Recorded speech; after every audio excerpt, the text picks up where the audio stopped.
아멘. 우리 함께 성경 보도록 하겠습니다. 성경은 신약성경 사도행전 1장 8절 말씀입니다. 성경은 신약성경 사도행전 1장 8절 말씀, 우리가 잘 알고 있는 구절입니다. 우리 한 구절밖에 안 되니까 다 같이 한 목소리로 크게 읽도록 하겠습니다. 시작.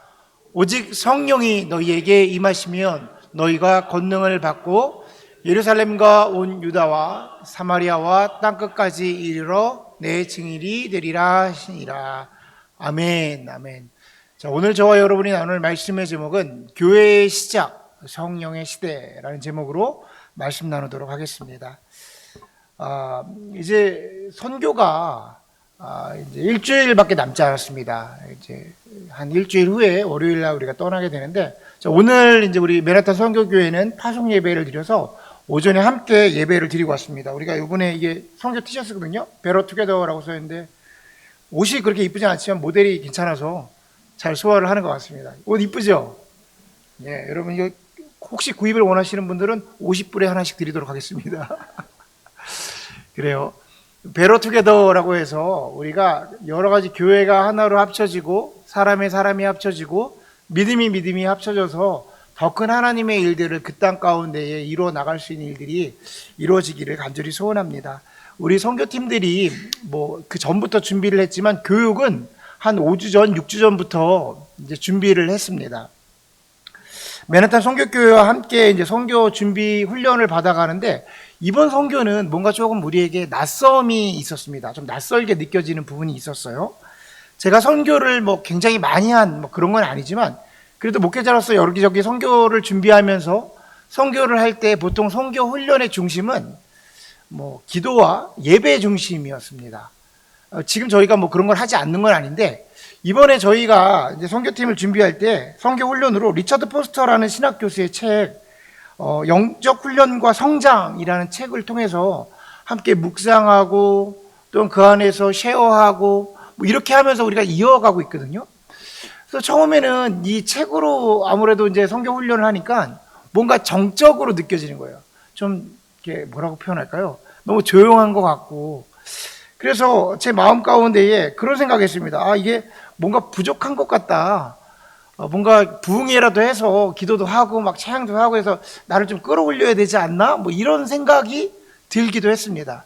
그런데 계속해서 훈련을 해가면서 책을 통해서 이어가는데, 날이 가면 갈수록, 모임을 가지면 가질수록 그 안에서 은혜가 점점 배가 되는 것을 느꼈어요. 하나님의 말씀이 굉장히 묵직하게 우리에게 다가오시더라고요.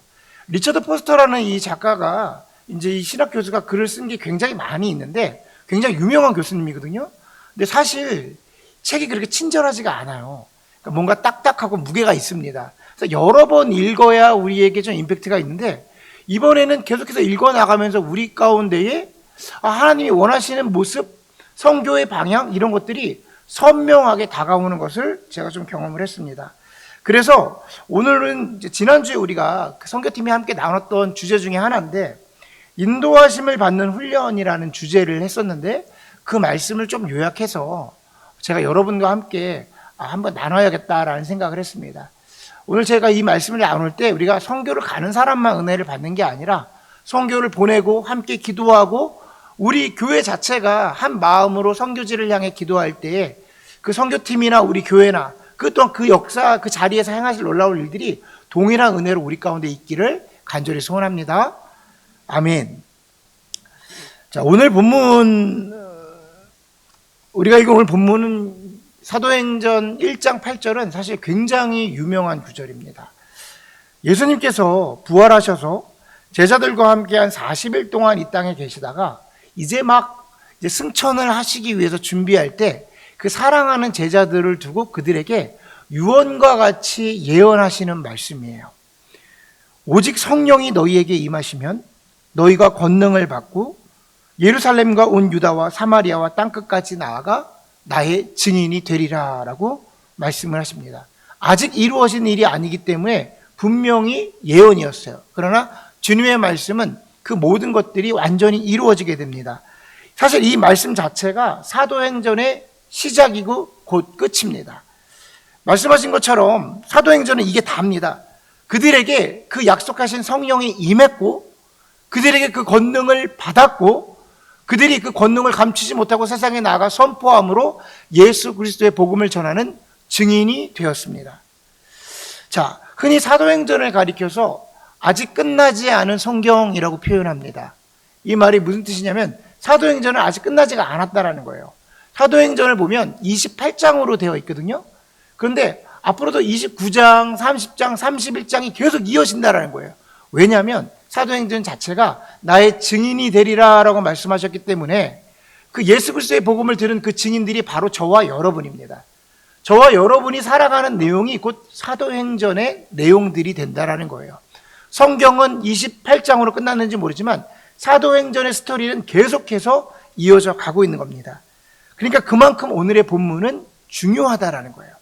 그래서 오늘 본문에 읽었던 그 8절 한 구절 안에 4가지의 키워드가 있습니다. 여러분 이 4가지를 잘 기억하시면 돼요. 첫 번째는 성령입니다. 두 번째는 너희가이고요. 세 번째는 권능을 받고 해서 권능. 네 번째는 증인입니다. 증인. 성령, 너희가, 권능, 증인. 자, 신앙생활을 하면서 많은 신앙인들이 아주 오래전부터 가지고 있는 고민이 한 가지 있습니다. 그 고민이 무엇이냐면 나에게 참 좋은 교회는 어디인가라는 거예요. 어느 교회가 참 좋은 교회인가? 지금 내가 다니고 있는 교회가 참 좋은 교회가 맞는가? 여러분들에게 질문 한번 할게요. 여러분들은 참 좋은 교회를 다니고 계십니까? 아멘이 너무 그 목사님 뭐 이런 거 다시 한번 물어볼게요. 여러분 참 좋은 교회 다니는 거 맞? 일단 우리 간판은 참 좋은 교회잖아요. 그러니까 이 거짓은 아니니까 크게 대답하시기 바랍니다. 우리는 참 좋은 교회를 다니고 있습니까? 아멘. 아마 우리 교회가 누군가에게는 참 좋은 교회이고 누군가에게는 별로 안 좋은 교회일 수도 있어요. 왜냐하면 사람마다 기준이 다 다르니까. 어느 교회가 보기 되게 좋은데 나에게는 좋지 않은 교회일 수도 있어요. 그럼 과연 어떤 교회가 진짜 좋은 교회일까? 얼마 전에 동료 목사님하고 이런저런 대화를 하다가 하도 젊은이들이 교회 안 오니까 그 목사 이런 얘기 하더라고요. 교회는 무조건 팬시해야 된다는 거야. 교회가 좀 팬시해야 돼. 그렇지 않으면 젊은 사람들은 한번 왔다가 계속 있질 않아. 떠나. 그래서 교회는 무조건 팬시해야 돼. 그런 거야. 우리 교회 좀 팬시한가요? 아름다워요? 여러분, 교회가 팬시하면 좋죠. 교회가 아름다우면 얼마나 좋습니까? 한국교회에 성장하는 교회가 있습니다. 그 그래프가 있어요. 한국교회에 성장하는 교회의 특징이 뭔지 아십니까? 주차장입니다. 주차장. 한국교회 성장하는 교회들의 주차장, 공동적인 이유 하나는 주차장. 그래서 주차장 크기와 성도 수의 수는 비례해요. 주차장 크기와 성장하는 교회의 그 지표가 비례합니다. 여러분, 음향 시스템이 좋아야 합니다. 조명도 좋아야 해요. 그러면 좋잖아요. 그리고 잠옷실이 있으면 좋을 것 같습니다. 그러면 어린 아이들과 함께 부모가 편하게 예배도 드릴 수 있어요. 교육기관이 든든한 건 어떨까요? 그건 말할 것도 없습니다. 교육기관이 만약 탄탄하다면 정말 좋은 교회라고 생각을 합니다. 중요한 건 예배가 뜨거워야 되잖아요. 예배가 뜨겁고 전문 찬양단이 나와서 너무 좋은 찬양을 합니다. 그 찬양이 끝나자마자 목회자가 올라와서 설교를 하는데 너무나도 정갈하고 깔끔하고 담백하게 핵심을 탁탁탁 찍는 설교를 탁 던져주는 거예요. 여러분, 이런 교회 얼마나 좋습니까? 그죠? 여러분, 이런 교회 어디 있죠? 아멘. 축복이 있을지어다. 아멘. 이런 교회가 어디 있냐면 대형 교회들이죠. 프랜차이즈 교회도 있잖아요. 프랜차이즈 교회들 많이 있습니다. 제가 어느 교회라고 이름 말하지 않지만 여러분 다 알고 계시는 동네마다 같은 이름으로 하나씩 있는 교회 있잖아요. 동네마다 양재가도 있고 말을 버렸어. 큰일 날 뻔했어. 어디 가면 있는 교회들 있잖아요. 프랜차이즈로 착착착 만드는 교회. 그런 교회들 사실 얼마나 좋습니까? 조명도 좋고 공간도 좋고. 그런데 아주 특이한 게 있습니다. 이런 교회들, 제가 그런 교회 볼 때마다 이런 생각을 들어요. 저런 교회를 다니는 성도님들은 부족함이 있을까? 이런 교회들이 선택하는 선택은 아주 선명합니다. 뭐라도 애로사항이 있으면 말씀해 주십시오. 저희가 다 고쳐드리겠습니다. 성도님들에게 조그만 불판도 불명도 만들지 않도록 철저하게 저희가 다 고쳐드리겠습니다. 말씀만 해주십시오. 이런 자세예요. 근데 놀라운 사실이 있습니다. 그렇게 모든 것을 갖추고 또한 어떠한 문제도 다 해결해 주려고 하는 교회임에도 불구하고 그 교회를 떠나는 사람들이 있다라는 거예요. 사실 미국이나 한국이나 많은 교회들이 이런 교회가 되려고 노력을 하고요. 이렇게 되려고 무진장 애를 씁니다. 그런데도 불구하고 교회를 오지 않으려는 사람들이 많고요. 심지어 그 교회를 다니던 사람도 교회를 떠나고 있는 형편이 지금의 형편입니다. 여러분, 도대체 뭐가 문제일까요? 토미 테니 목사님은 자신의 저서 하나님 당신을 갈망합니다라는 책에 재밌는 이야기를 하나 기록해 놉니다. 사실 이 토미 테니 목사님은 제가 굉장히 좋아하는 목사님이고, 하나님 당신을 갈망합니다 이 책은 제가 제일 좋아하는 책이에요. 여러분의 이 참 좋은 교회 담임 목사가 제일 좋아하는 책이니까 과연 얼마나 좋길래 그런가 꼭 한번 보셨으면 좋겠어요. 꼭 한번 보셨으면 좋겠습니다. 저에게는 이 책이 어린 왕자 같은 책이에요. 때에 따라 그냥 내 신앙이 조금 좀 힘들다 싶을 때마다 무조건 펴서 보는 책입니다. 몇 번을 봐도 항상 새로운 책이에요. 그 토미 테니 목사님이 하나님 당신을 갈망합니다라는 책에 재미있는 이야기를 하나 기록해 놉니다. 그것은 룻과 그의 시어머니 나오미가 나오는 이야기로 시작이 됩니다. 우리는 룻기라는 책이 성경이 조금 생소합니다. 그런데 이스라엘 역사에 있어서 이 룻기는 굉장히 중요한 위치에 포진되어 있어요. 어디에 있냐면 여호수아와 사사기가 막 끝나서 이스라엘이 막 혼란기에 있을 때, 그리고 이제 막 왕정 시대로 넘어가는 사무엘 그 사이에 있는 겁니다. 그러니까 엄청난 변화가 일어나는 시점에 룻기라는 책이 딱 그 안에 포진되어 있는 겁니다. 룻기는 그렇게 중요한 책이긴 하지만 재미있는 사실은 우리는 잘 이해를 하지 못하지만 유태인들이 이 책을 읽을 때 이 책은 유태인들에게 블랙 코미디예요. 뭐냐면 이 책을 읽으면 시작할 때 씁쓸한 웃음을 짓게 되어 있습니다. 모든 유태인들은 이 책을 피면 하 하면서 헉 하면서 어이없는 웃음을 짓게 되는 그런 부분들이 있습니다. 자, 그 시작은 이렇게 되어 있습니다. 나오미와 그의 가족, 남편과 두 아들이 있었는데 두 아들이 베들레헴을 떠나 모압 땅이라는 이방 땅으로 곡식을 찾아 떠나는 것으로 스토리가 시작이 됩니다. 그런데 이 장면이 블랙 코미디예요. 왜냐하면 베들레헴이라는 그 베들레헴 우리가 잘 알고 있는 단어의 히브리 원어가 무슨 뜻이냐면 곡식 창고라는 뜻입니다. 그러니까 대중적인 표현을 하자면 빵집이라는 뜻이에요. 빵집. 근데 이 빵집 베들레헴 곡식 창고에 빵이 없어서 이 사람들이 지금 빵을 찾으러 이방 땅에 가는 겁니다.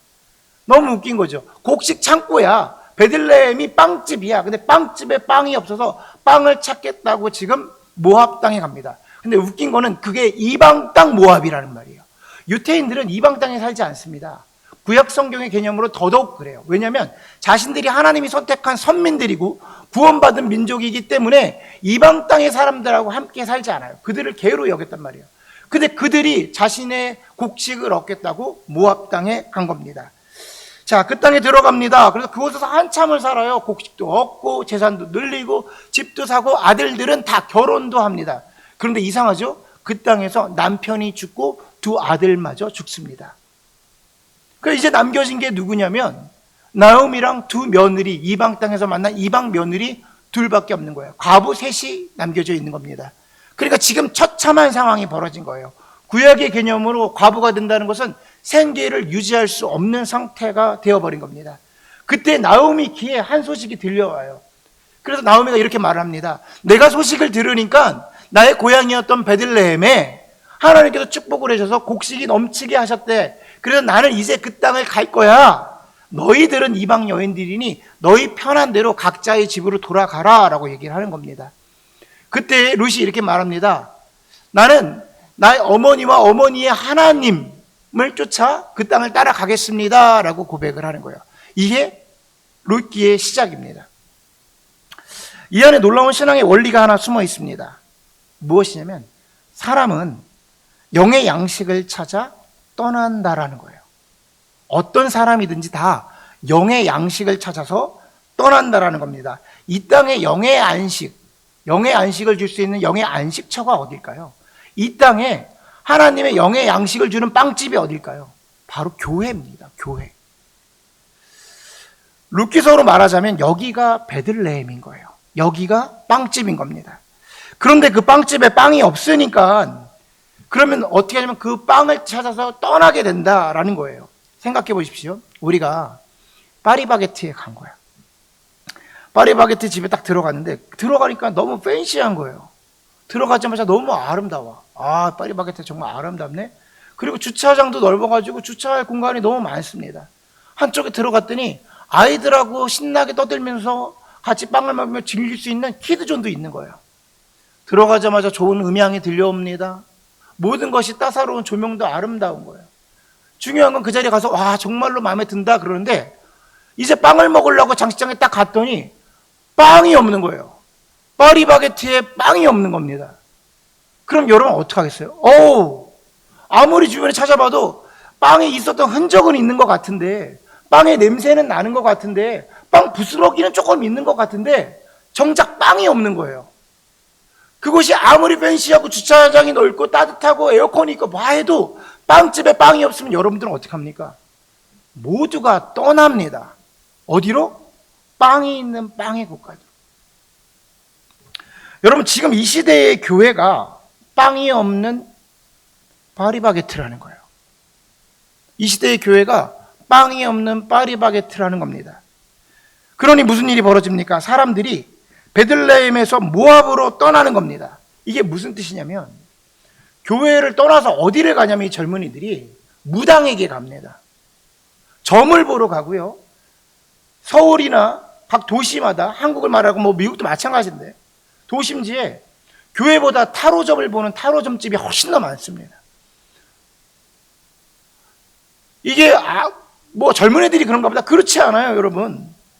그 사람들에게 찾아갑니다. 신점을 봅니다. 인생을 물어봅니다. 상담을 합니다. 그럼 그들이 잘 맞춰요.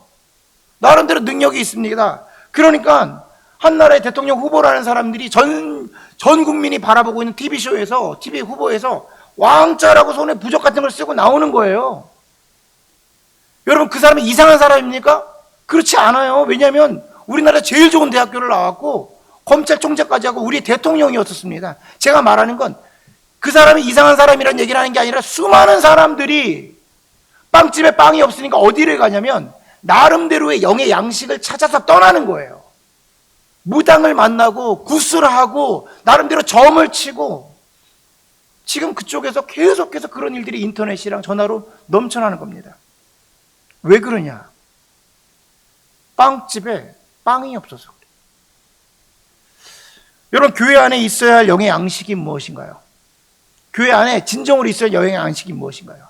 그것은 성령의 역사하심입니다. 아멘? 우리 한번 따라해 볼까요? 성령의 역사하심. 성령의 역사하심. 역사하심이란 말이 좀 어렵죠? 어떻게 번역을 하셨는지 모르겠네. 성령이 일하심입니다. 성령이 인도하심, 성령이 이끌어 가심이 이 교회 안에 있어야 된다는 겁니다.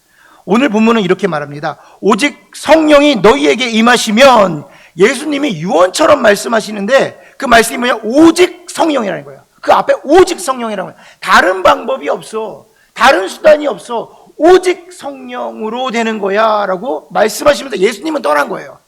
지금 스테이지가 바뀐 겁니다. 예수님의 시대는 끝났어요. 예수님이 어떻게 됐다는 게 아니고 예수님이 나중에 재림하여 오시는 거고 오직 성령이 임하시면 지금부터 성령님이 임하실 거야 라고 말을 하시는 겁니다. 근데 이게 성령이 누구에게 임하냐? 너희에게 임하시면. 이게 중요합니다. 여러분 여기서 복수를 사용해요. 성령이 너에게, 김아무개에게, 천아무개에게 이게 아니라 개개인에게 임하는 게 아니라 너희에게, 공동체에게, 교회에게 임하는 거예요. 이 공동체가 믿음의 공동체, 그러니까 성령이 교회에 임하는 걸 봐야 된다는 거예요. 그러면 성령이 교회에 임하면 그들이 권능을 받고 라고 표현합니다. 권능, 세 번째 키워드. 권능이라는 단어가 뭐냐면 이게 헬라어 원어는 두나미스라고 표현합니다. 두나미스가 영어로 번안된 게 뭐냐면 다이너마이트예요. 여러분 다이너마이트가 팍 폭파할 때 여러분 상상이 되시죠? 어떤 겁니까? 다이너마이트가 빵 터지면 감출 수가 없는 거예요. 숨길 수가 없는 겁니다. 지금 전쟁 났잖아요. 서로 포 쏘고 미사일 쏘고 정말 난리도 아니잖아요. 그럼 뉴스 보면은 진짜 그 폭탄이 떨어지는 장면들이 보여지는데 그러면 폭탄이 터지면 어떻게 되면 구름 기둥이 막 올라가고 버섯 구름이 만들어지고 막 그러잖아요. 그게 실제로 교회 가운데 성령이 임하면 땅이 진동하고 우리 가운데 도저히 감출 수 없고 숨길 수 없는 놀라운 일들이 벌어진다라는 겁니다.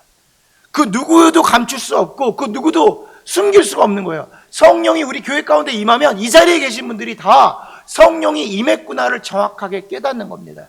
그때 무슨 일이 벌어지냐? 그 일을 감출 수 없어서 입술을 열어 고백하게 됩니다. 선포하게 됩니다. 이것이 증인이 되리라는 거예요. 순서가 뭐냐면 성령이 우리 가운데 임하면 우리가 권능을 받아서 그걸 감출 수 없이 복음을 선포할 수밖에 없다라는 얘기예요. 여러분, 이 사건이 언제 일어났습니까? 이 사건이 언제 일어났죠? 오순절 마가의 다락방에 성령의 역사가 일어난 거예요. 예수님과의 제자들과 120 문도들이 모여서 기도를 합니다. 열심히 기도를 할 때 성령이 불과 같이 그 자리에 다락방에 임하게 되는 거예요. 성령이 임하니까 어떤 일이 벌어졌냐면 동시에 120명이 동시에 방언이 터집니다. 방언이 터져나가는 거예요. 근데 이 방언은 지금 우리가 하는 방언처럼 랄랄랄랄라라는 방언이 아니라 당시에 그 지역에 있는 방언을 하는 거예요. 갑자기 이 사람들이 갈릴리 사람들이고 못 배운 사람들인데 갑자기 그 자리에서 프랑스 말을 하는 거예요. 이탈리아 말을 하는 겁니다. 스페인 말을 하는 거예요. 독일 말을 하고 영국 말을 하기 시작하는 거예요. 놀라운 일이 벌어진 거예요. 근데 이게 어떻게 알았냐면 당시는 오순절이어서 이스라엘의 모든 사람들이 각지에 흩어져 있던 디아스포라 이스라엘들이 다 모인 거예요. 유대인들이 지나가다가 보니까 전혀 못 배웠던 사람이 갑자기 방언을 하는데 프랑스말 하는 거야. 근데 나는 프랑스에서 온 사람이니까 알아듣는 거야. 스페인에서 온 사람이 들으면 스페인 말을 하는 거야. 아니, 저 사람이 어떻게 갈릴리의 농촌에 있는 어부들이 어떻게 저런 말을 할까 놀라는 겁니다. 중요한 건 이거예요. 방언을 했다라는 게 중요한 것이 아니라 그들이 방언으로 무슨 말을 했냐라는 거죠. 방언으로 무슨 말을 했냐? 성경에 보니까 이렇게 기록을 합니다. 방언으로 무슨 말을 했느냐? 하나님의 큰 일을 말하더라. 하나님의 큰 일을 말. 프랑스어로, 스페인어로, 독일어로 하나님의 큰 일을 말하는데 여러분, 하나님의 큰 일이 뭐죠? 예수 그리스도의 복음입니다.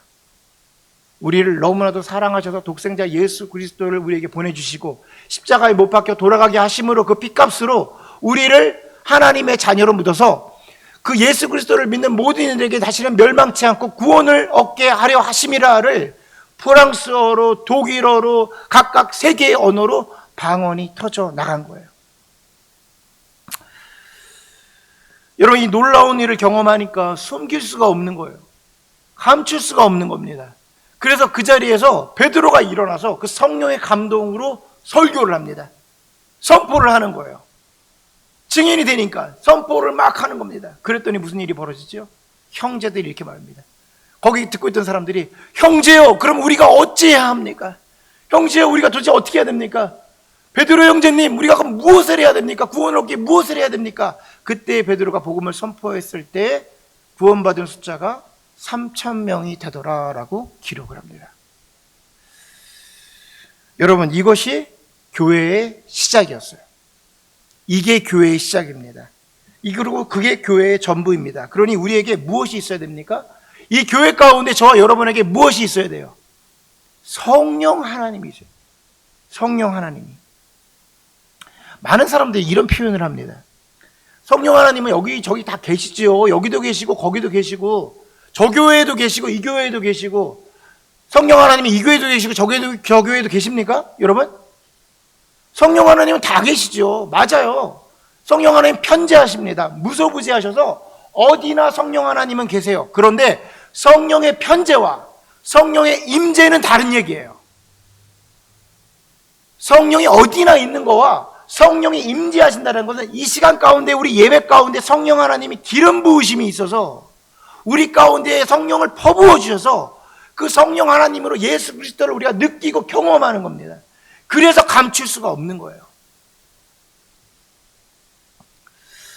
우리 예배 가운데 펼쳐지는 구름 기둥과 불 기둥을 경험하셔야 되는 겁니다. 저는 개인적으로 이 자리에서는 그런 성령의 하나님을 경험하신 분들이 있다고 생각합니다. 더 놀라운 일들도 성령의 임재 기름 부음도 경험하신 분들이 이 자리에 있습니다. 그러나 제가 말하는 건 개인적인 건 모르겠고 우리 교회 가운데 임한 하나님을 만나야 된다는 거예요.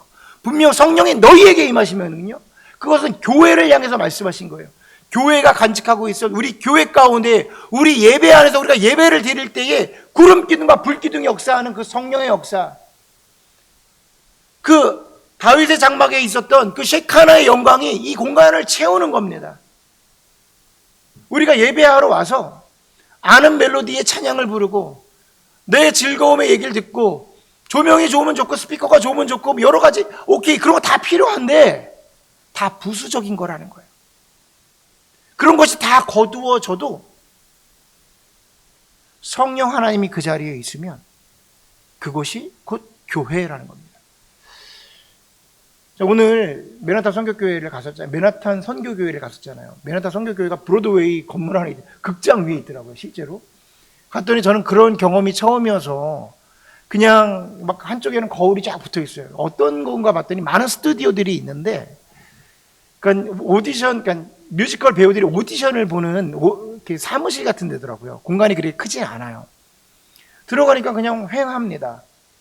뭐 거울만 붙어 있지 아무것도 없어요. 저도 목사지만 저도 뭐 대단한 데서 예배 드린 게 아니라 어렸을 때부터 저희 아버지가 그냥 집에서 강대상 갖다 놓고 뭐 별의 본 데서 다 예배를 드려봤지만 딱 보면서 환경이 깨끗하고 좋긴 한데 그게 뭐라고 말할까, 그냥 일반 건물이니까 제 마음에 여기서 예배를 드릴 수 있나? 예배 드리는 게 좀 준비가 되지 않은 제 마음에 혼동이 있었어요. 목사님이 설교를 해가시면서 이런저런 얘기를 하시면서 그런 얘기를 하더라고요. 처음에는 교회 모습이 아니어서 예배에 들어가기 힘들지만 우리가 찬양을 부리고 우리가 기도를 하고 우리가 말씀을 읽을 때 이곳이 교회가 되어지는 겁니다 라고 얘기하더라고요. 근데 제가 그걸 경험했거든요. 처음엔 좀 제가 어색해서 잘 안 되더라고요. 근데 그곳에서 예배를 하니까, 그곳에서 찬양을 하니까 그곳이 곧 교회가 되더라고요. 중요한 건 저희가 여기서 뉴저지에서 거기 가는데 한 1시간 정도 그런데 막 분주했습니다. 차가 밀리기도 하고 트래픽도 조금 있고 다행히 잘 근식 갔다 오긴 했는데, 근데 그 교회 다니시는 분의 80%가 뉴저지 사는 분들이에요. 거기 가면 아무것도 없어서 가자마자 누군가는 아침 일찍 와서 키보드를 설치해야 되고 마이크를 설치해야 되고 PPT를 준비해야 되고 화면을 준비해야 되고, 거기 계신 분들이 다 사요. 그래요. 그 교회나 우리 교회나 일하기 바빠. 근데 제가 이 사람들이 왜 이렇게까지 하나, 왜 이렇게 열심히 하나, 그들 예배 가운데에 그들이 경험했던 구름 기둥과 불 기둥이 있었던 거예요. 그러면 그곳이 예배가 되는 겁니다. 그 장소를 말하는 게 아니라 그들이 곧 교회인 거예요. 여러분, 우리 교회가 무엇이 필요합니까? 저는 우리 교회가 제 느낌을 그대로 전해드릴게요. 더 팬시해졌으면 좋겠어요. 저희 교회가 마이크가, 여러분 마이크가 지금도 좋은데 진짜 좋은 교회에서 마이크로 설교하잖아요. 그럼 착착 달라붙어. 목소리 별로 안 좋은데 그거를 좋게 이렇게 되더라고. 그랬으면 좋겠어. 우리 교회 저쪽에 잠옷실도 있어가지고 아이들 막 나면 거기서 다 예배 드렸으면 좋겠고, 우리 찬양단이 더 막 좋은 찬양을 하고 풍성하고 그랬으면 좋겠어요. 지금 제가 목사로서 이런 걸 바라는 게 잘못된 건가요? 아닐 겁니다.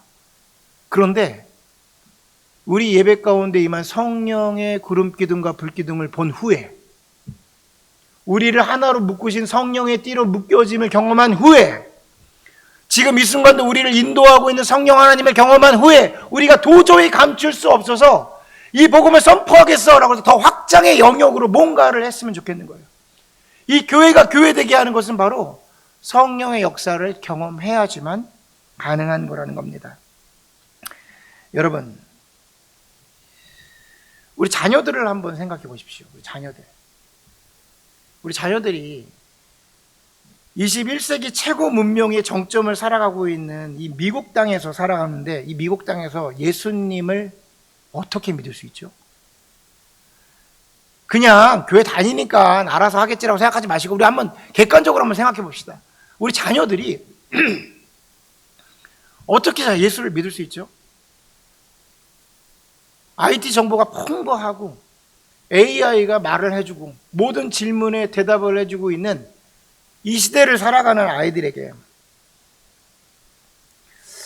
십자가에 못 박히신 예수님이 너를 구원한다? 솔직히 어떻게 들릴까요? 그들이 배우고 있는 모든 과학의 근거는 진화에 기반해서 교과 과정이 만들어져 있고 그걸로 설명해내고 지금도 수업을 해나가고 있는 그들에게 말씀으로 천지를 창조하신 하나님은 그들에게 어떻게 들릴까요? 믿음의 선배로서 그냥 믿어라, 열심히 기도해라, 이거 좀 무책임하지 않습니까? 그러면 그들을 앉혀놓고 목사님이, 교사가, 전도사님들이 성경 공부를 막 아이들에게 가르치면, 뭔가 잡아놓고 막 성경을 가르치면 아이들의 믿음이 막 생기고 그런 건가요? 여러분의 자녀들 그렇게 믿음으로 성장하셨습니까? 여러분의 자녀들 안전하십니까? 확신하십니까, 여러분? 부모로서? 우리 자녀들에게 복음을 전하는 일은 이제 진검승부가 돼야 됩니다. 어설프게 이렇게 해보면 되겠지가 아니라 진검을 가지고 아주 날카롭게 한 번에 하나씩 착착 베 나가야 되는 거야. 그렇지 않으면 아이들이요, 이 시대 가운데 그걸 받아들이기가 쉽지가 않습니다. 어설프게 어찌어찌 되겠지, 목사가, 교사가 알아서 하겠지. 죄송합니다. 솔직히 말씀드릴게요. 저에게는 그런 능력이 없습니다. 저에게는 제 아들도 변화시킬 능력이 없어요. 아침마다 전쟁을 일으키고 그따위로 하려면 교회 가지 마, 이렇게 소리를 지르고 오늘도 네가 예배자냐 아니냐부터 아침부터 저도 안 되는 거예요. 근데 남의 자녀를 제가 어떻게 하겠어요? 아무리 목회자라고 해도. 솔직하게 말씀드릴게요. 저에게는 최소한 그런 능력이 없습니다. 그러나 우리가 기억해야 할 것이 있습니다. 이스라엘이 출애굽을 할 때 그 200만을 인도했던 구름기둥과 불기둥은요, 신실한 사람들에게만 보여지지 않았습니다. 무슨 소리냐면 그 200만 모두에게 보였습니다. 신실해서 그 출애굽한 아주 열심히 그 믿음이 갖고 있는 1세대들에만 보여진 것이 아니라 그 어린 자녀들까지도 다 그 구름기둥과 불기둥을 본 거예요. 우리 자녀들이 예수를 어떻게 믿습니까? 그들이 믿을 수 있는 방법은 하나입니다. 우리 예배 가운데에 임한 구름기둥과 불기둥의 성령의 역사를 경험하는 거야. 우리 엄마 아빠는 왜 저러지? 왜 저렇게 예배를 드리지? 왜 맨날 주일에 교회를 가지? 그런데 그들이 교회를 왔는데 구름기둥과 불기둥으로, 성령의 임재하심으로, 성령의 인도하심으로 거부할 수 없는, 숨길 수 없는 성령을 경험하는 겁니다. 그때의 아이들이 부인할 수가 없는 거예요. 하나님이 살아계시네. 그때부터 아무리 진화론이 들어와도, 아무리 AI가 있어도 하나님을 내가 내 예배 가운데 경험하잖아요. 그런 것들이 다 소용없는 거예요. 그때서야 비로소 내 안에 살아계신 예수님을 경험할 수가 있는 겁니다. 우리가 제 아이들에게 성경 공부도 해야죠. 자녀들에게 뭔가 더 가르쳐줘야 되는데 그 이전에 우리 예배 가운데 우리가 경험하고 있는 예수 그리스도가 있어야 되는 겁니다. 그러면 다시 처음에 질문을 할게요. 우리 교회는 여러분에게 참 좋은 교회입니까? 우리 예배 가운데에 오늘 내가 너무 심령이 어두워서 힘들어서 와서 기도했는데 하나님 나에게 평안을 주셨어. 오케이, 그럴 수 있습니다. 그런 건 다른 교회에서도 얻을 수 있어요. 제가 다른 교회보다 우리 교회가 좋아지자 이런 얘기를 하는 게 아닙니다. 그런 경쟁 구도를 말하는 게 아니에요. 우리 교회가 교회 되려면 우리 교회 가운데 임한 성령 하나님을 경험하잖아요. 그 경험하신 분들의 특징이 뭐냐면 그때부터 이 교회는 하나님이 나에게 허락해 주신 교회가 됩니다. 성령 하나님 경험하잖아요. 예배 가운데 임한 그 자리가 나의 사명지가 되는 거예요.